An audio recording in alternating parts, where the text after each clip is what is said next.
Now, if you look at last 4 years of challenges, we witnessed serious food and fuel crisis in 2007 and 2008. It was not only restricted to Pakistan, but rest of the world, and led to a collapse of the global economy in 2008, late 2008 and early 2009. So Pakistan, being part of the global economy, also suffered from the collapse of the global economy. But while the rest of the world was facing the implications or adverse consequences of the collapse of the world economy and financial world, Pakistan was facing something other than the rest of the world. We have witnessed the intensification of war on terror, political instability continued even today, less than satisfactory security environment, energy crisis, instability in economic team. We have so many governors of the state bank, so many finance ministers, so many finance secretaries, and so many chairmen of FBR. Never happened in the history of this country. The average tenure is about 10 months. So when there is instability in economic team, why should we expect stability in the economy? And on top of that, the economic team has been weak. Fiscal indiscipline is all over. Weak governance, and there is a breakdown of relationship between government and the private sector. Government is not talking to the private sector. It is that community which is supposed to be the engine of growth. And there is lack of communication between public and private sector. As a result, if you compare Pakistan with our neighbors, this will distinguish our performance with our neighbors. Our neighbors also witnessed the global economic meltdown, and as you can see from this table, for example, China from 2005 to 2007 grew at an average rate of 12.7%. But thereafter, China also slowed to 9.7%. I'm talking about the average. India was growing at an average rate of 9.5% between 2005 and 2007, but slowed again to 7.7%. Similarly, Sri Lanka, Bangladesh, and Pakistan.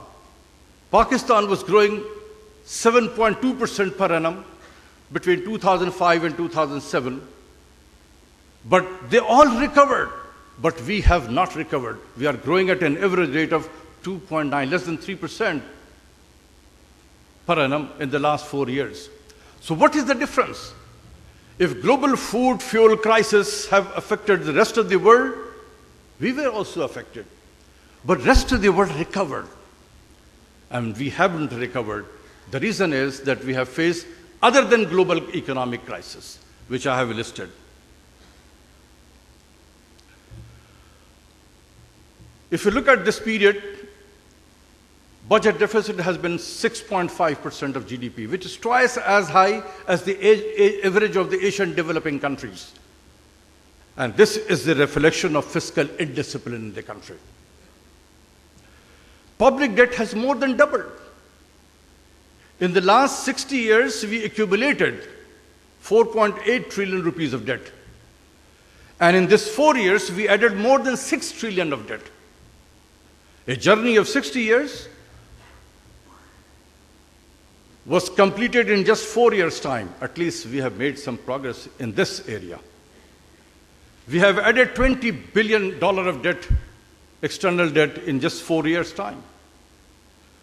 Foreign investment has simply collapsed from $8.5 billion in June 2007 to $335 or $55 million only. $355 million.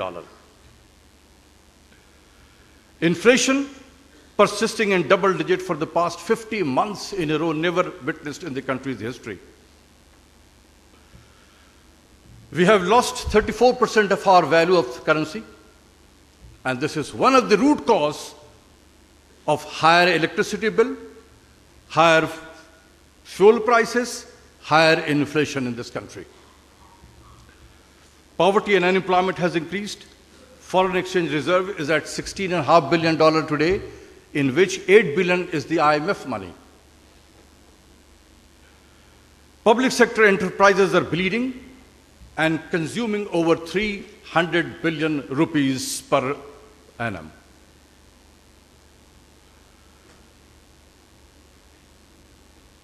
Where are we today in the current fiscal year? Economic growth is expected to recover in the range of 3.6 to 4%, mainly on account of good agriculture crop. Investment to GDP ratio, which is already 37 years low, is likely to decline further.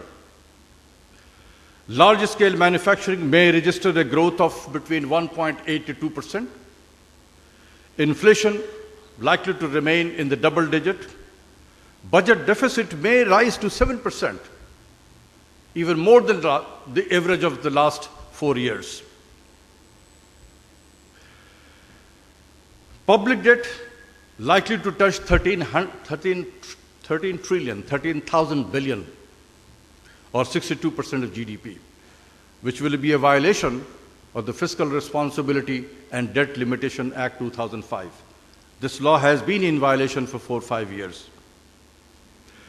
Current account deficit is expected to be in the range of $5 and $5.5 billion, which is about 2 to 2.4% of GDP. But this is not a big amount to worry from Pakistani standpoint.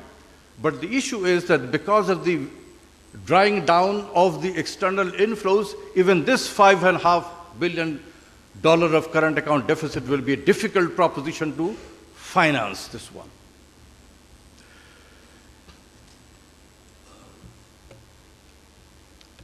Export is likely to register a negative growth between 1.8 to 2% because of the base effect. Last year, our export did very well. Why? Because cotton prices increased 3 times, from 98 cents per pound to $2.40 a pound. So even if we exported the similar amount in quantity, exports in value terms jumped substantially, and we thought that this is the export potential of Pakistan. But now that has gone, the prices of cotton has come down to the normal level, and then we are witnessing this negative growth. Import growth is likely to be 16.5 to 20%, owing to the surge in international price of oil and extraordinary increase in fertilizer this year. Exchange rate will remain under pressure.